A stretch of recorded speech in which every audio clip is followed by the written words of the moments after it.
आज आज की कक्षा प्रारंभ करते हैं। सभी हाथ जोड़ लें, मंगलाचरण करेंगे।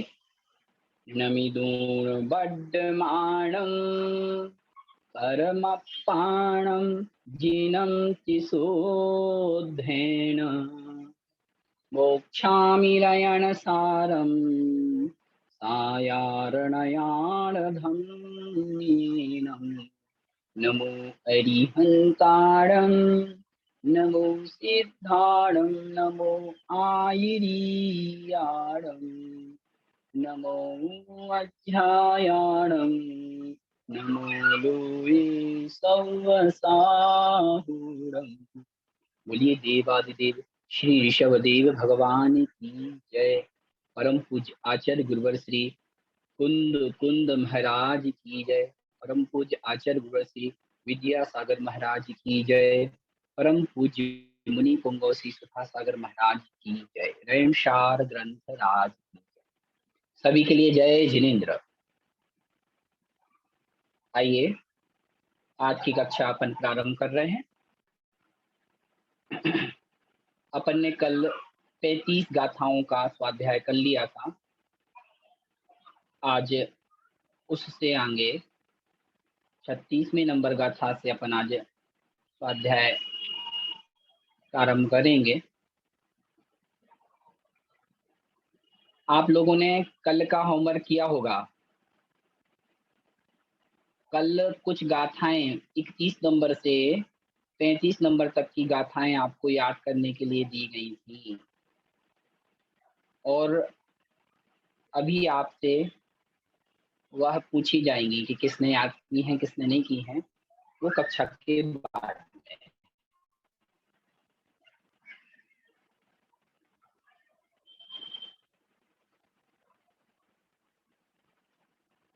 गाथा नंबर 35।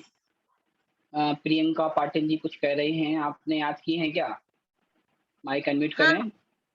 भैया अच्छा भैया जी जय सुनाइए। जिनेन्द्र।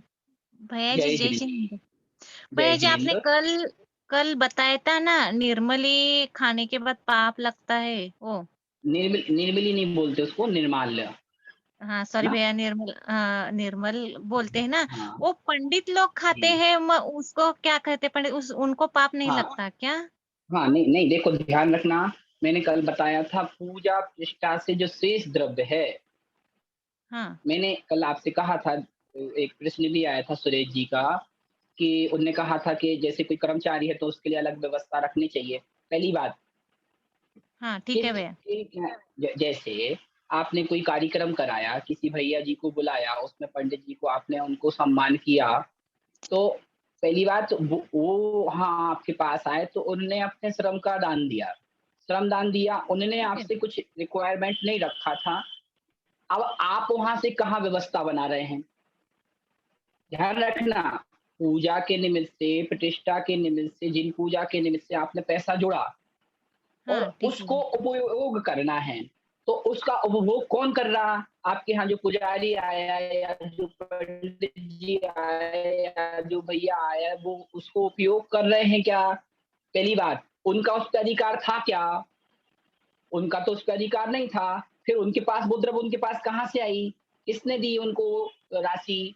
तो वो राशि तो आपने दी। आपने किसने दी? आपके ट्रस्टीगण ने दी। तो ट्रस्टी ने उनको बुलाया, किसी कर्मचारी को बुलाया या और उसमें से उसको उनने भुगतान दिया। तो ये उनका रिस्पॉन्सिबिलिटी बनती है कि आप कहाँ से किसको भुगतान कर रहे हैं।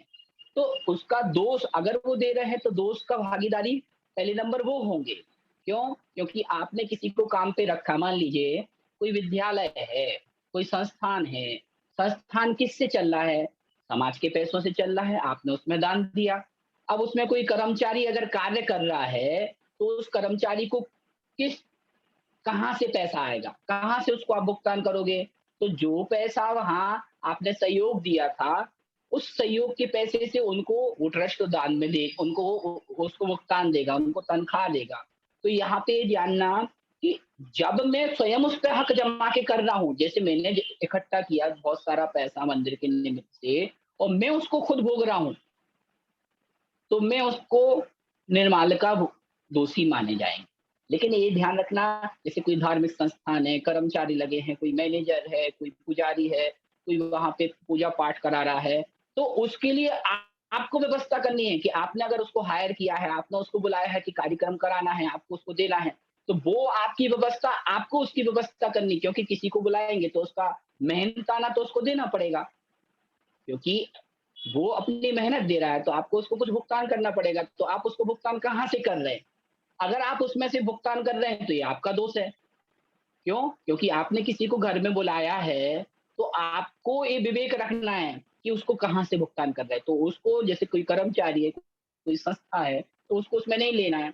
हाँ, ये ज़रूर है कि आपने उसको इकट्ठा किया पैसे को और आप उस पैसे का स्वयं उपयोग कर रहे हैं, तो वो दोषी माने जाएँगे। ये कोई भी ऐसे ना करे, ये कौन कर रहा है, तो इस बात का आपको ध्यान रखना है। ठीक है?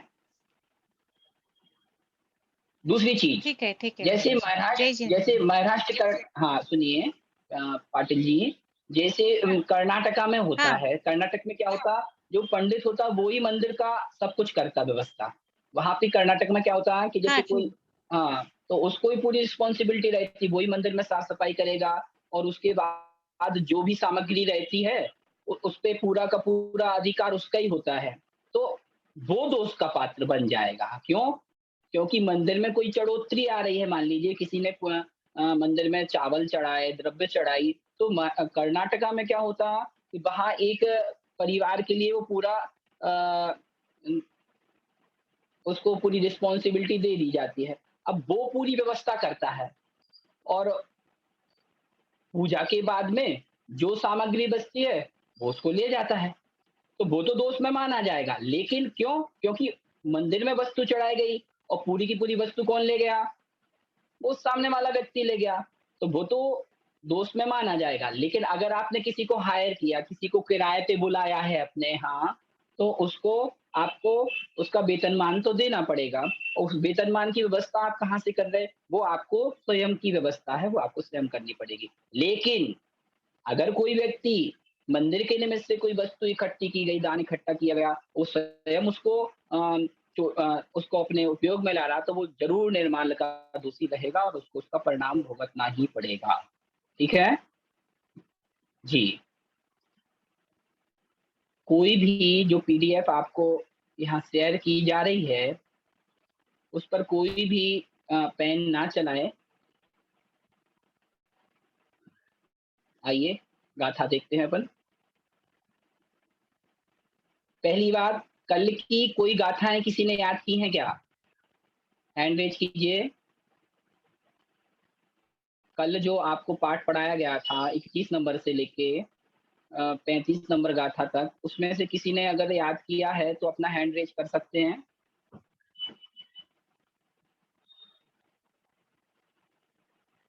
हाँ, 3 लोग ने हाथ रेज़ किया। रमन जैन जी, रमन जैन जी माइक अनम्यूट करें। हाँ जी, सुनाइए। रमन जी, सुन रहे हैं? शायद आप अपना माइक अनम्यूट नहीं कर पा रहे हैं। चलिए, कक्षा के आखिरी में अपन आपसे पूछेंगे। गाथा नंबर 35।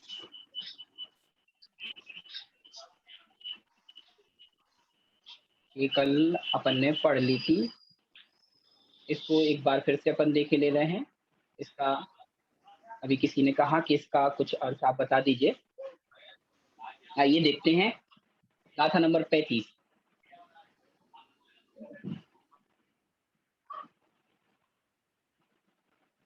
गए, गए, हथ, हथ, पाद, पाद, नाशिय, नाशिय, गए हथ पाद नाशिय,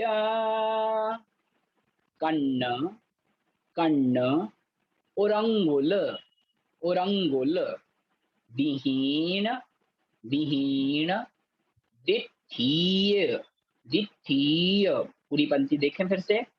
गए हस्त पादनाशिय कन्न उरंगुल विहीन देखिय जो तिब्ब दुख मूलो पूजा दानाई बहरो।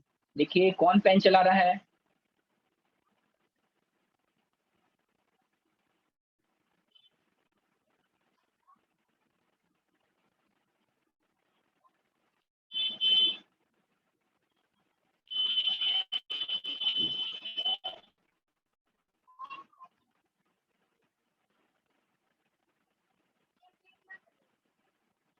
तो इस गाथा में आचार्य भगवान कुंद महाराज हमें यह बता रहे हैं कि किस प्रकार से अगर पूजा के द्रव्य को, दान के द्रव्य को अगर व्यक्ति उपयोग करता है तो उसके क्या क्या दुष्परिणाम हो सकते हैं।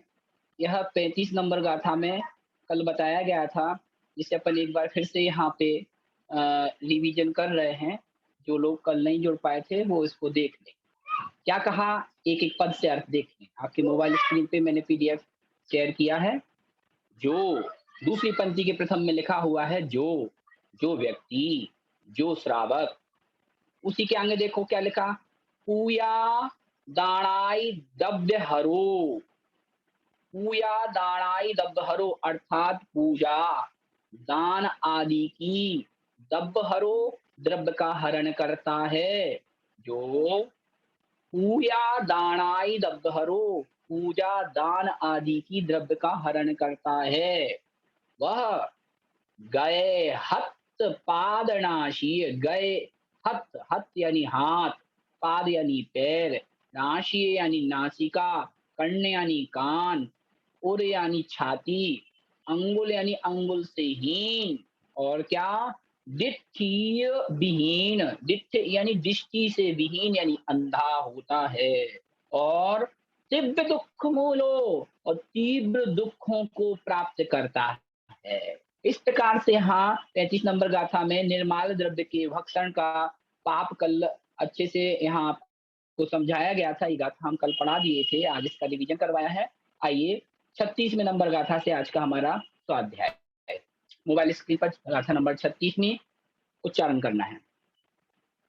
क्या कह रहे हैं इसमें, पूजा दान आदि धर्म कार्यों में अंतराय करने का क्या फल है। ध्यान रखना, कभी भी किसी को कोई भी धार्मिक कार्य करने में हमें बाधा उत्पन्न नहीं करनी चाहिए, उसे हतोत्साहित नहीं करना चाहिए। क्यों, उसका क्या फल होता है इस गाथा में देखते हैं। उच्चारण देखें, खय खय कुट्ठ कुट्ठ, खय कुट्ठ मूल सूला सूला, खय कुट्ठ मूल सूला, लूय लूय भयंदर भयंदर, जलोयर जलोयरक आदि का तक उच्चारण करें, रा के साथ का को जोड़ लें।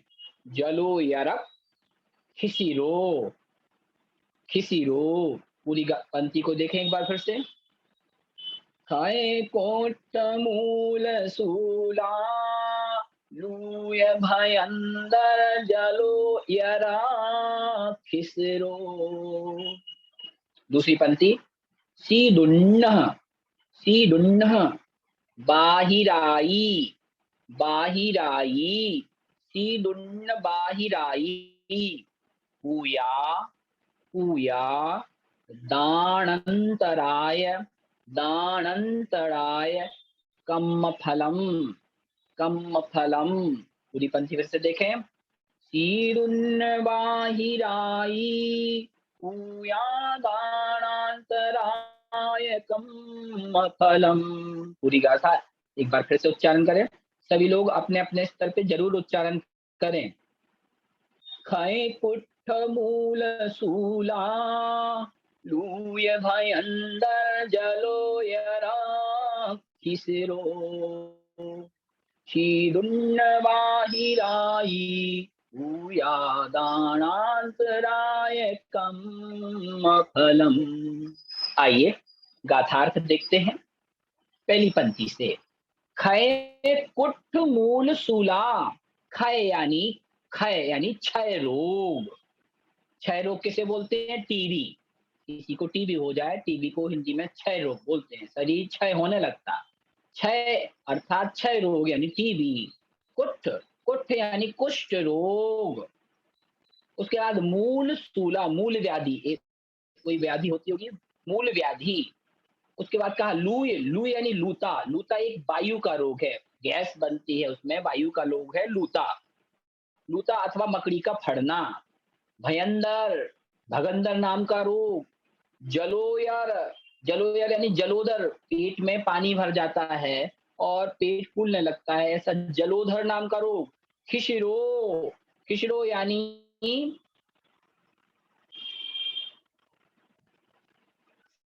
सिर, सिर की पीड़ा, सिर का रोग। शीदुण्ड बाहिराई, शीत धन उन्न उष्ण, दोनों को संधि विच्छेद करेंगे।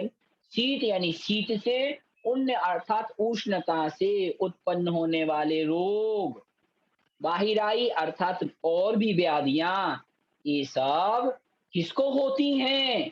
जो जीव पूया दानांतराय कम फलम, पूजा और दान आदि में अंतराय डालता है, उसके कम फलम, उसके कर्मों का यह फल होता है कि उसे इतने प्रकार की व्याधियां, इतने प्रकार के रोग हुआ करते हैं। फिर से देखें गाथा को, क्या कह रहे हैं? जो दान देने में बाधा करता है, जो किसी को दान देते समय उसको हतोत्साहित करता, अरे भैया दान देने से क्या है, ये मंदिर बन रहे हैं, इनको क्या बनाना, चलिए अस्पताल खोल लो, ये मंदिर में दान नहीं देना चाहिए, शांति धारा करने से कोई फायदा होने वाला नहीं है, मत करो। कोई शिखर जी की वंदना करने जा रहा है और आप उसे हतोत्साहित कर रहे हो, तो ध्यान रखना, धर्म कार्यों में अंतराय उपस्थित कर रहे हो। अंतराय मतलब क्या? उसे उस कार्य को करने से रोक देना, मानसिक रूप से उसे उसके प्रति विरक्ति पैदा कर देना, अथवा उसे उस कार्य को नहीं करने देना।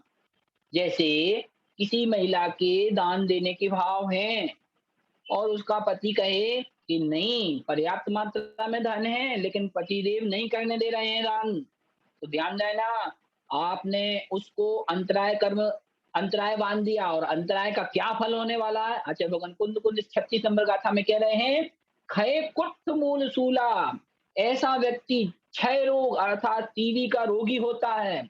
कुष्ठ रोग, कुष्ठ रोगी होता है। मूल व्याधि, मूल शूल, मूल अर्थात मूल व्याधि से पीड़ित होता है। लू यानी वायु के रोग से पीड़ित होता है। भयंदर, जलोदर, भगंदर और जलोदर आदि रोगों से पीड़ित होता है। और अक्खी, अक्खी यानी आंख के रोग। अक्खी, यहाँ देखिए जलोयर के बाद खी लिखा, खी मतलब आंख, आंख के रोगों से पीड़ित होता है। सिरो यानी सिर के रोग से पीड़ित होता है। और दूसरी पंक्ति में प्रथम में देखें, शीत शीत धन उष्ण, शीत अर्थात शीत यानी ठंडी, उष्ण यानी गर्मी। इनकी व्याधियों, बाहिराई अर्थात इनकी व्याधियों से, इन बीमारियों से वह व्यक्ति पीड़ित होता है। कौन सा व्यक्ति? जो व्यक्ति पूया, पूया यानी पूजा, दान अंतराय और दान में अंतराय डालता है, किसी को पूजा और दान देने से रोकता है,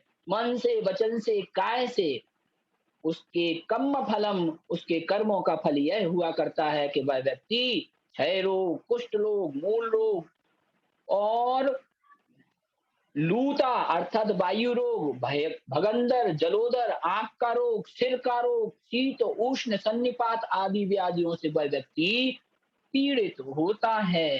ध्यान रखना, क्या हमने किसी को पूजा में अंतराय डाला?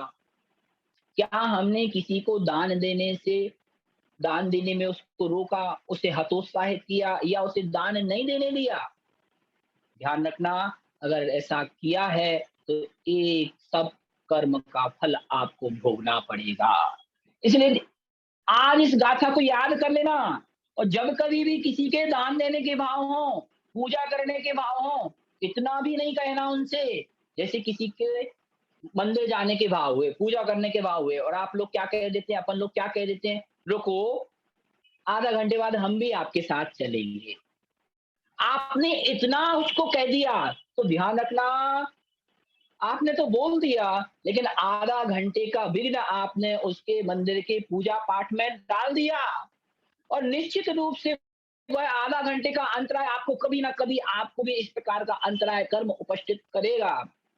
अब आप कहेंगे भैया मैंने तो इतना ही कहा था कि मैं भी साथ चलूंगा। नहीं, आप उसको जाने दीजिए और बाद में आप जा सकते हैं। अगर आप एक क्षण के लिए मान लीजिए आधा घंटे बाद उसके भाव बदल गए, उसके मंदिर जाने के भाव नहीं रहे, उसके उच्च विशुद्ध परिणाम नहीं रहे, तो किसने उसको इतना देर रुकने के लिए कहा था? जिसने कहा था वह उसके अंतराय का भागी बनेगा। इस प्रकार से गाथा नंबर 36 में पूजा दान आदि धर्म कार्यों में जो अंतराय करता है उसका फल यहाँ आचार्य कुंद कुंद महाराज ने बताया। आइए गाथा नंबर 37 उसके पहले भावार्थ देखते हैं क्या कह रहे हैं आचार्य भगवान। क्षय रोग यानी टीवी आदि कुष्ठ रोग, मूल व्याधि लूता यानी बात रोग, या मकड़ी का फरना, भगंदर, जलोदर, नेत्र रोग, सिर के रोग, शीत उष्ण व शीत उष्ण से उत्पन्न सन्निपात, पित्त ज्वर, जुखाम आदि व्याधियां, ये सब पूजा दान आदि धर्म कार्यों में किए गए अंतराय का फल है। इस प्रकार से जो स्वाध्यायी व्यक्ति हैं, अभी तक आपको नहीं पता था कि ऐसे कर्म करने से क्या फल मिलने वाला, तो हम अनजाने में करते थे। लेकिन अब आप जान गए हैं, तो हमें कभी भी मन से, वचन से, काय से किसी को भी पूजा दान आदि देते समय कभी अंतराय उपस्थित नहीं करना। आइए गाथा नंबर 37 क्या कह रहे हैं इसमें? इसमें भी अंतराय कर्म के विषय में बता रहे हैं। क्या कह रहे हैं? कि कोई वंदना करने जाता है या कोई स्वाध्याय आदि धर्म कार्यों को करता है और उसमें आप विघ्न डाल रहे हैं। जैसे मंदिर में स्वाध्याय चल रहा है और आपने कह दिया भैया ये स्वाध्याय से कुछ नहीं होने वाला, ट्यूशन जाना चाहिए बच्चों को, पाठशाला नहीं भेजते हो बच्चों को, और बच्चों को ट्यूशन के लिए तो जरूर भेजते हो। हाँ, मैं ये नहीं कह रहा हूँ कि ट्यूशन के लिए नहीं भेजना, वहां तो भेजना, लेकिन कुछ समय पाठशाला के लिए भी निकालना है। लेकिन आप अगर कोई जा रहा है और उसे हतोत्साहित कर रहे हो, तो ध्यान रखना क्या बंद होने वाला है, आपका किस कर्म का उदय आने वाला, इस गाथा में बता रहे हैं। गाथा का उच्चारण करेंगे, नृणय।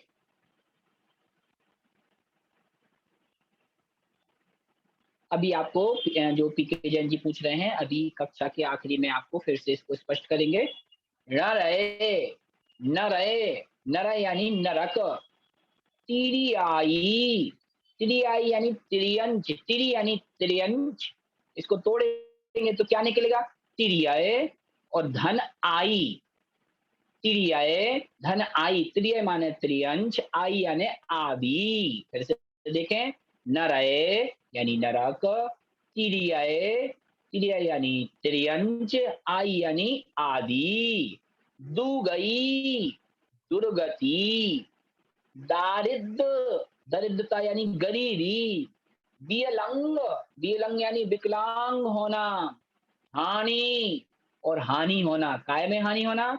व्यापार आदि कार्यों में हानि होना, फायदा नहीं होना, दुखाणी, ये सब दुख, देव गुरु सत्य वंदन, दूसरी पंक्ति की प्रथम में पहुंच जाए, देव गुरु सत्य, देव यानी देव, गुरु यानी गुरु, सत्य यानी शास्त्र, बंधन यानी वंदना, देव वंदना, बंधन को तीनों के साथ जोड़ लें, देव बंधन, गुरु बंधन, सत्य वंदन, अर्थात देव वंदना, गुरु वंदना और शास्त्र वंदना में। और क्या कह रहे हैं आगे? शुद्ध भेद, श्रुति श्रुत के भेद और सज्जय यानी स्वाध्याय में विघ्न फलम, विघ्न फलम अर्थात विघ्न करने का फल है।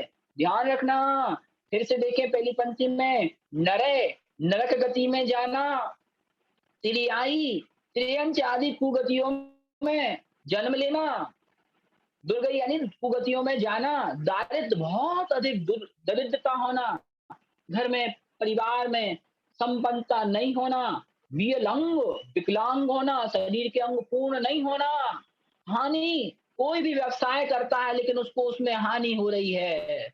ये दुखाणी, ये सब जो दुख आपने अभी सुने हैं, दुखाणी, ये सब दुख किसको प्राप्त होते हैं?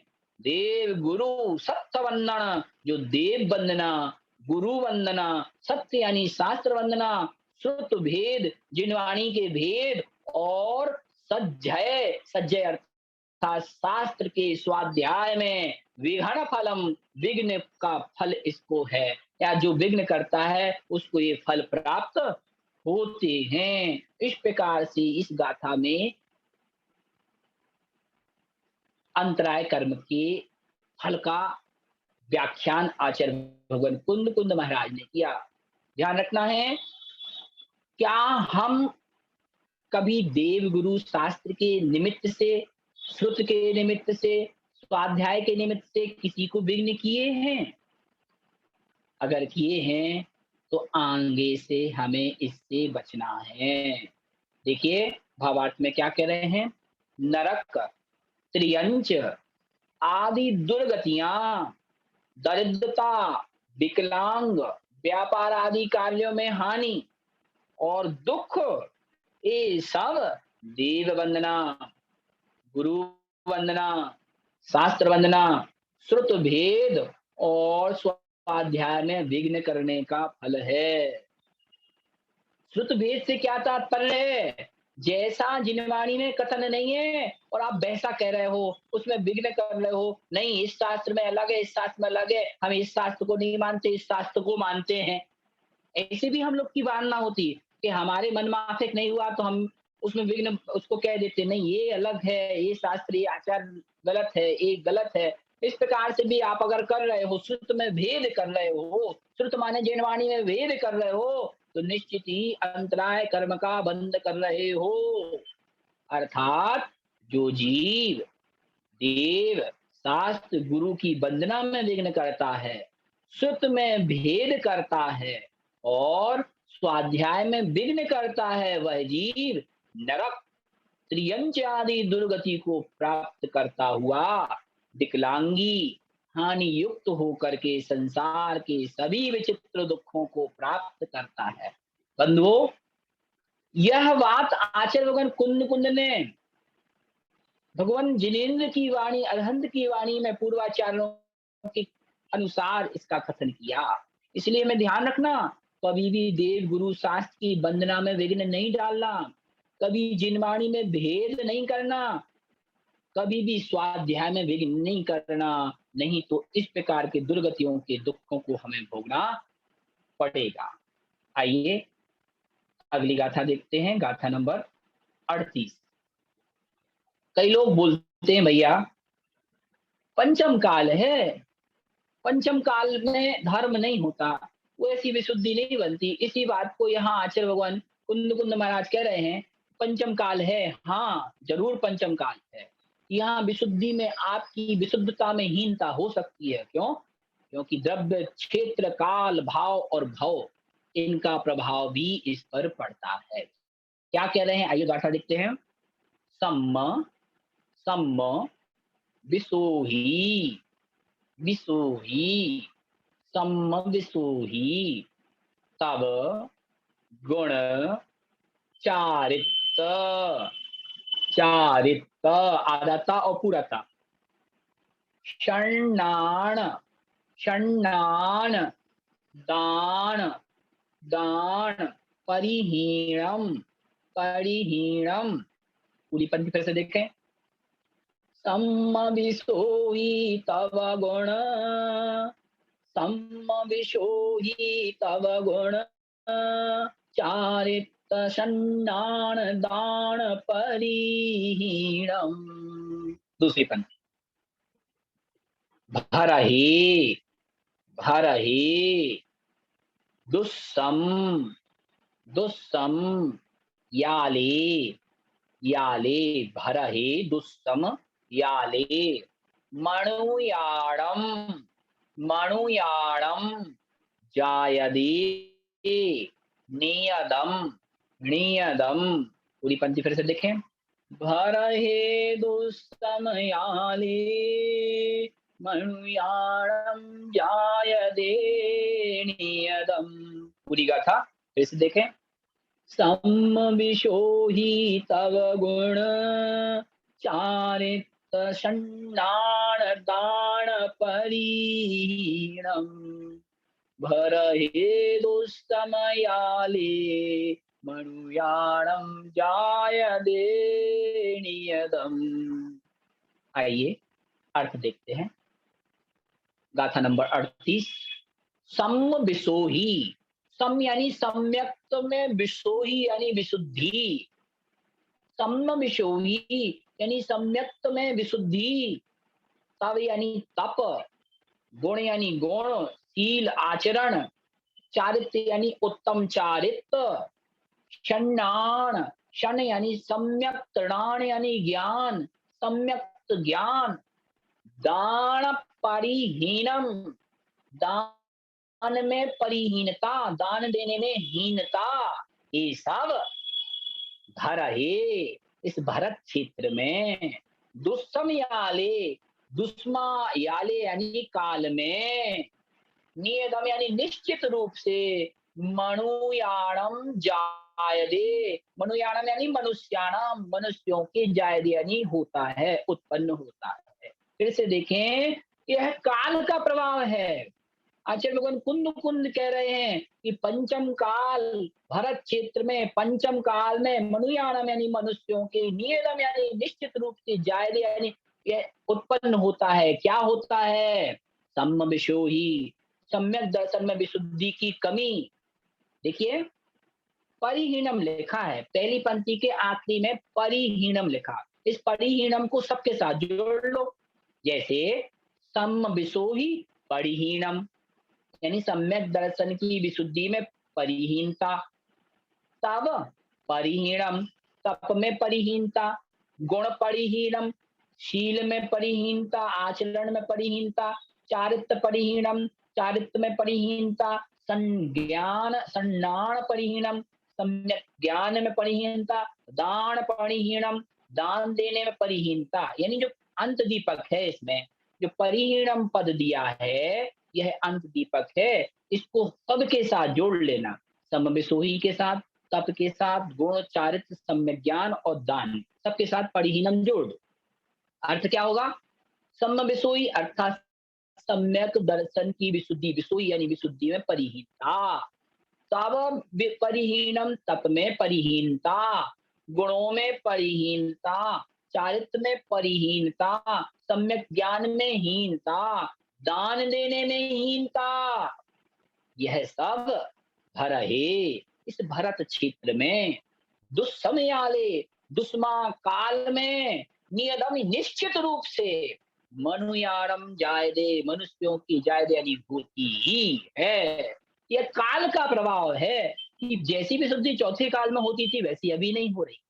जैसा उत्कृष्ट तप चौथे काल में होता था वह अभी नहीं हो रहा। कई लोग बोलते हैं भैया चौथे काल में ज्यादा विशुद्धि वाले लोग होते थे।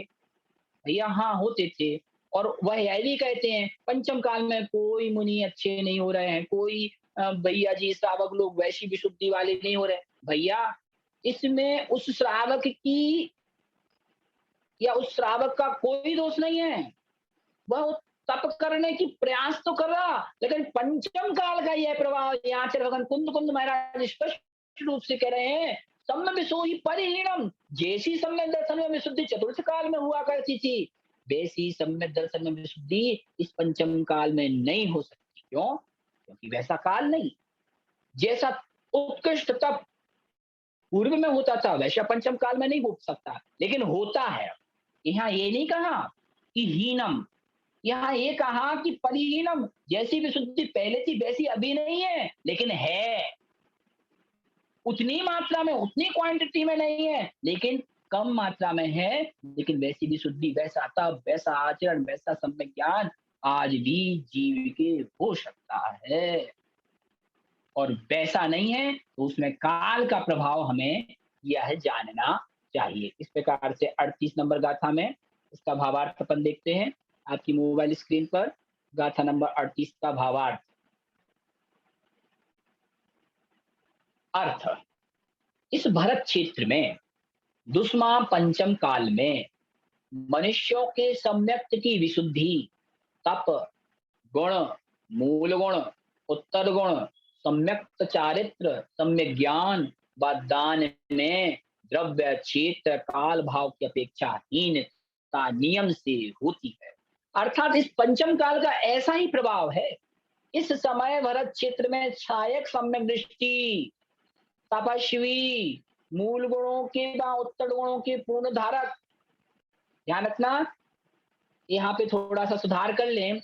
28 मूल गुणों के पूर्ण रूप से पालन करने वाले वर्तमान में भी साधु हैं।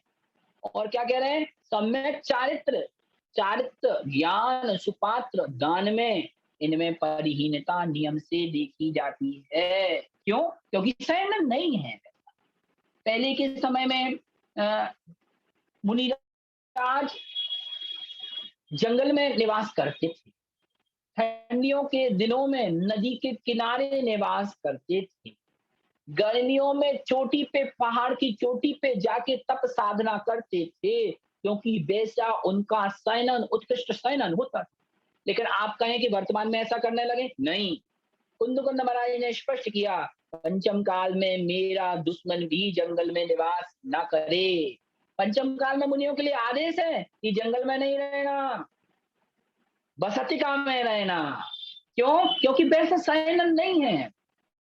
पहले के समय में सियार आता था, शेरनी आती थी और मुनिराज का भक्षण करती रहती थी, वो वहां से हिलते भी नहीं थे। ध्यान रखना, वैसा शयनन था। इसलिए शयनन की हीनता के कारण और काल की हीनता के कारण वैसी विशुद्धि में नियम से हीनता आज देखी जा सकती है। लेकिन कुछ कमी जरूर हो सकती है, लेकिन पूर्ण रूप से उसकी समाप्ति हमें नहीं समझनी चाहिए। आइए, याली, नरेंद्र जी पूछ रहे हैं याली का अर्थ क्या है? याली माने काले। का का प्राकृत भाषा में लोप हो जाता है, आ अकेले बचता है, और जब प्राकृत में उसको यश्रुति करते हैं तो आ का या बन जाता, तो याली मतलब काले, काल में। अब कह रहे हैं दुर्गति का पात्र कौन? हम और आप हैं क्या? आइए गाथा से देखते हैं। रही रही दानम, दानम, नहीं दानम। ये गाथा सबको याद करनी है, आज का होमवर्क है, अच्छे से समझ लो और याद कर लो, कोटेशन में अपनी अपनी डायरी में लिख लेना। नहीं दानम, नहीं पूया, नहीं शीलम, सरल है, नहीं गुणम, न चारित्रम।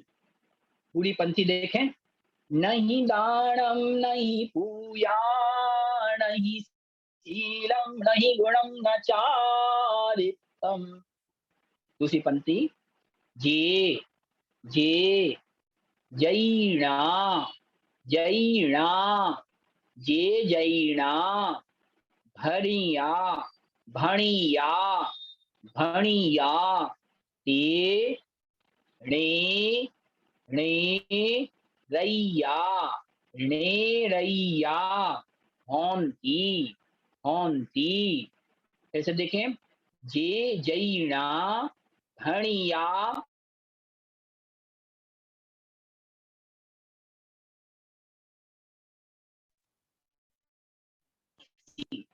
कुमाणुसा, कुमाणुसा, तिरिया, तिरिया।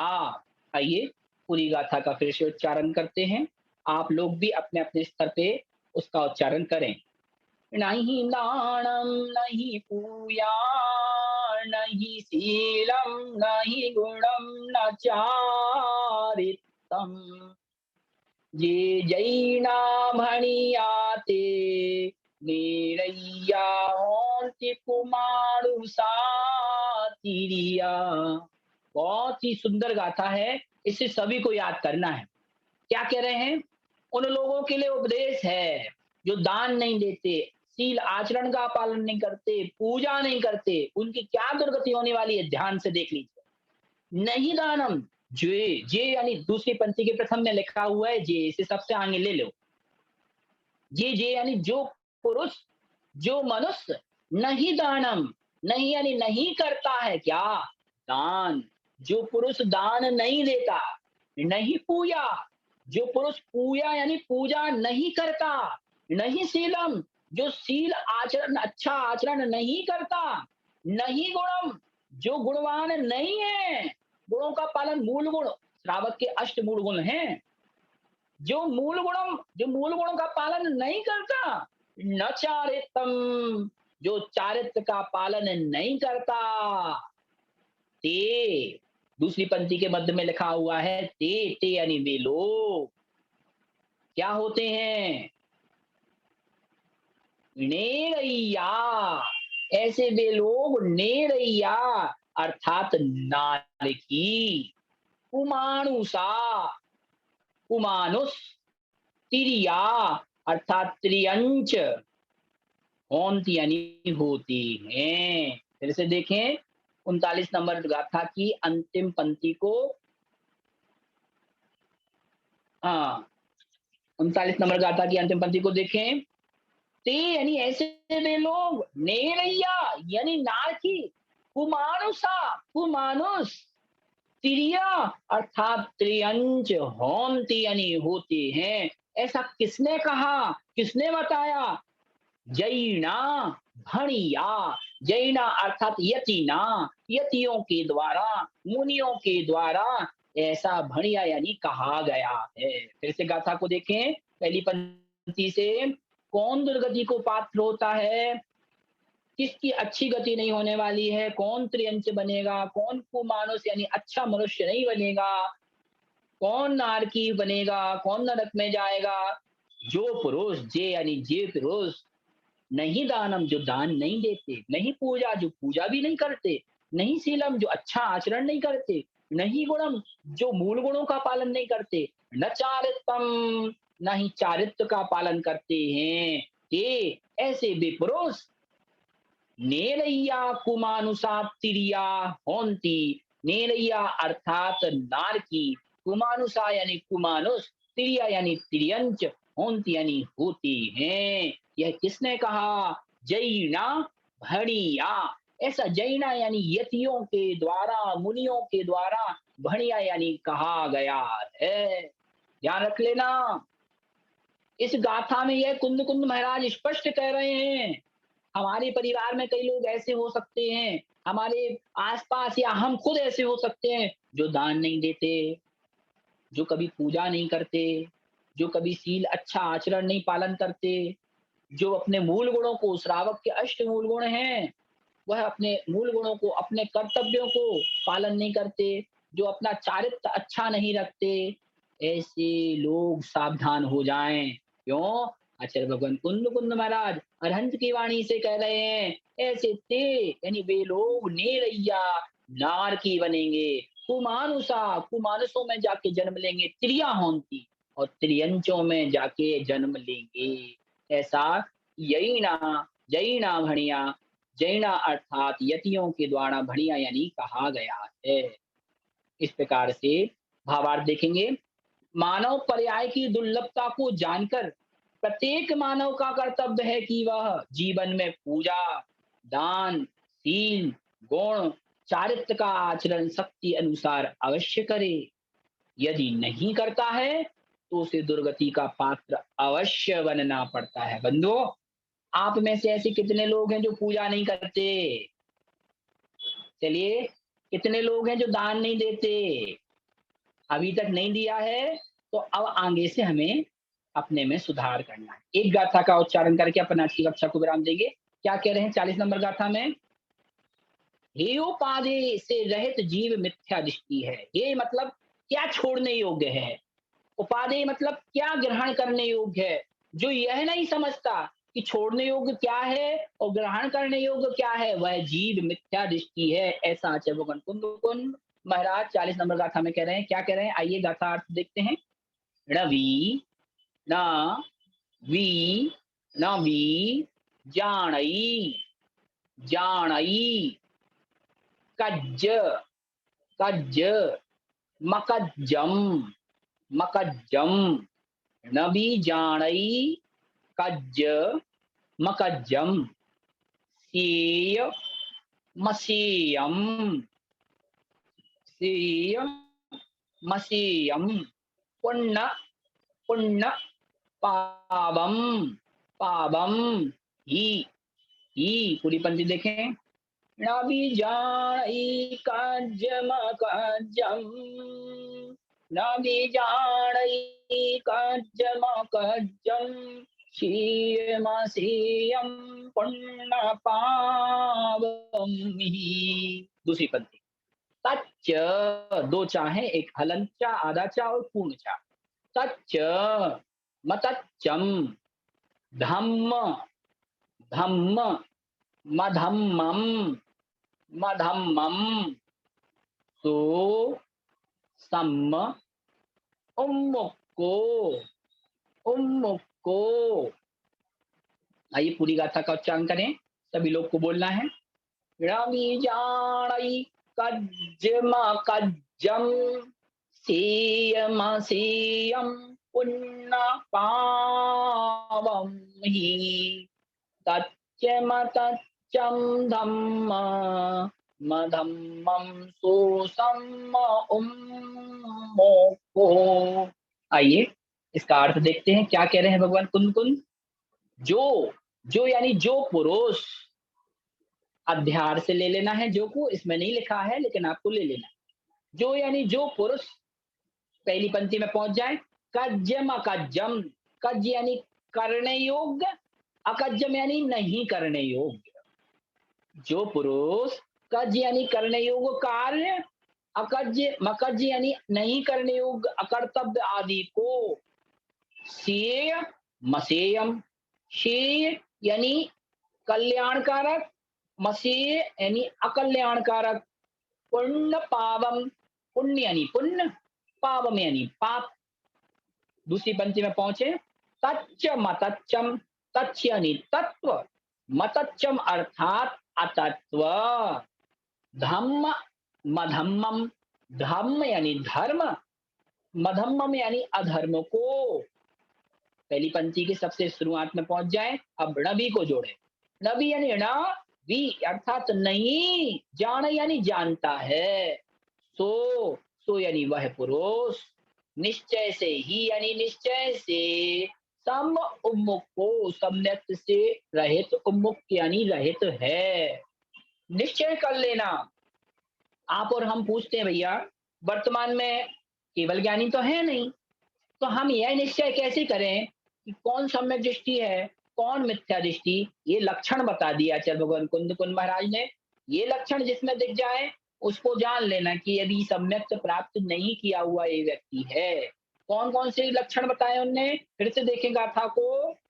जो पुरुष, जो जीव, कज्जम अकज्जम, कज्ज यानी करने योग्य, मकज्जम यानी नहीं करने योग्य पदार्थों को या कार्यों को, शेय मशेयम, सेव करने से यानी कल्याणकारक कार्यों में, और मसीह माने अकल्याणकारक कार्यों में, पुण्य पावम पुण्य की क्रियाओं में और पाप की क्रियाओं में, और तच्चम तत्वम तत्व को और अतत्व को, धम्मम धम्मम धर्म को और अधर्म को न भी जानी, नहीं जानता।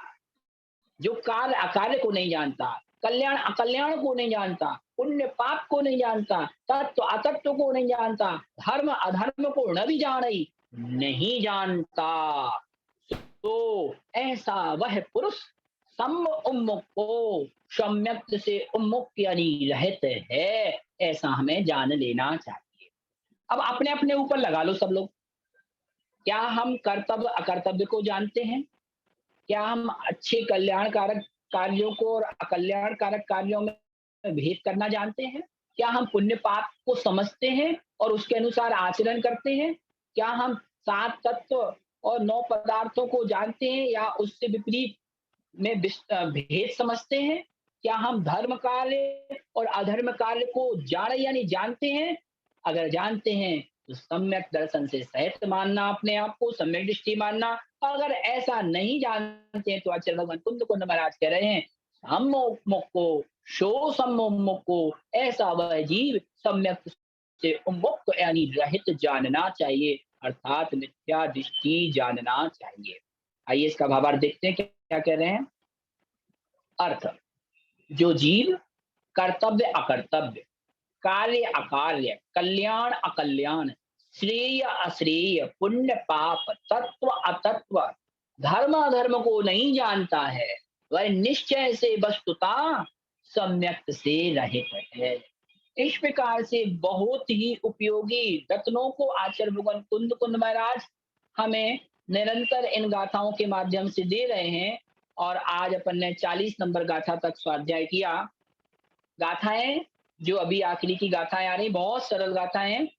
आशा कर रहा हूं किसी को इनके अर्थ में कोई तकलीफ नहीं हो रही होगी। जिन्हें कोई दिक्कत हो वो रिकॉर्डिंग से फिर से इसको सुन करके इसमें अपना स्वाध्याय पक्का कर सकते हैं। और बाद में अगर कोई दिक्कत आती है तो आप हमसे प्रश्न पूछ सकते हैं। आइए, आज की इस कक्षा में किसके क्या प्रश्न है, क्वेश्चन है, वो हाथ है हैंड रेज करें। हाँ जी, किसी को कुछ पूछना है हैंड रेज कीजिए।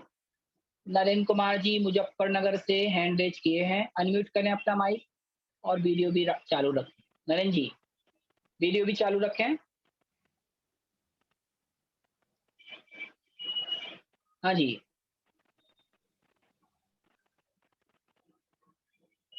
कुछ पूछ रहे हैं आप? जय जिनेंद्र। जय जिनेंद्र। म्यूट। हाँ, जय जिनेंद्र। जय हाँ जी, जय जिनेंद्र। जिनेंद्र। हाँ, जय जिनेंद्र मैं भैया। वो शिलावट जो है ना, शिलावट की बात थी एक दिन मैं पूछ रहा था आपसे रत्नों हाँ में। हाँ हाँ, ये मैं कोई रत्न देखिए। होता है क्या? शिलावट रत्न होता है क्या ये? अच्छा अच्छा, ठीक है। आपको स्पष्ट हो गया? नहीं, मुझे स्पष्ट नहीं हुआ जी। हाँ, शिलावट ये कोई रत्न होता रत्न होता है? नहीं। मैं आपसे कह रहा हूँ, आपने इसको देखा था क्या? मैं अभी देख नहीं पाया, मैं इसको कल अच्छे अच्छा से अच्छा, देख के आपको सेंड करूँगा। कोई ठीक है बात भैया? नहीं। अच्छा, एक ये चीज और ध्यान है, से निकल गया था मेरे। एक प्रश्न और है मेरा।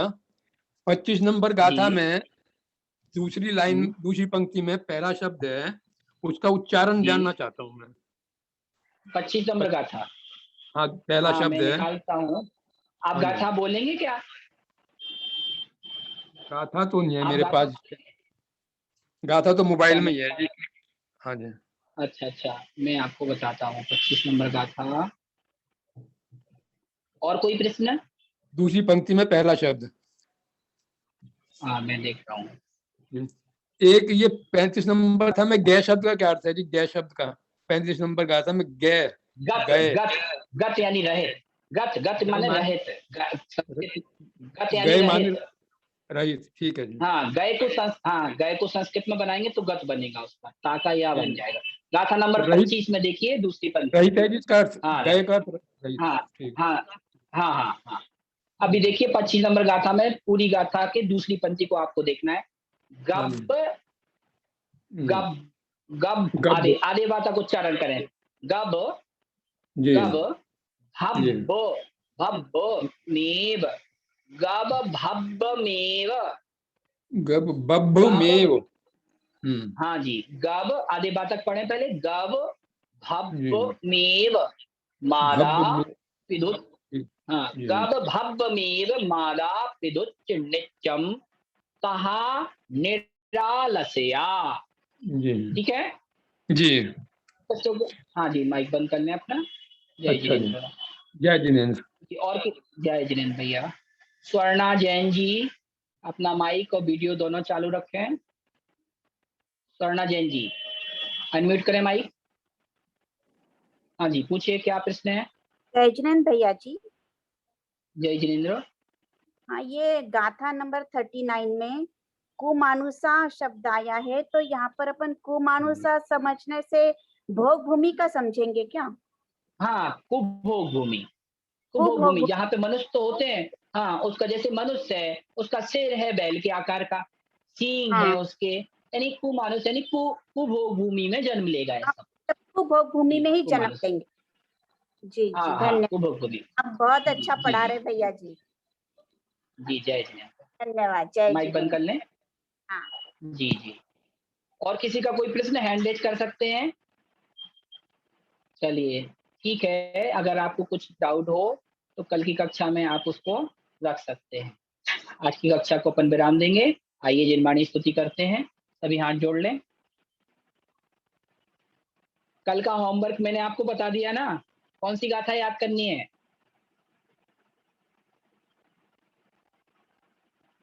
जी, ठीक है। आइए हाथ जोड़ लें। चावाणी के ज्ञान से सूझे लोकालो, सोवाणी मस्तक नमो सदा दितु हो धूप। 9 बार नमो पाठ।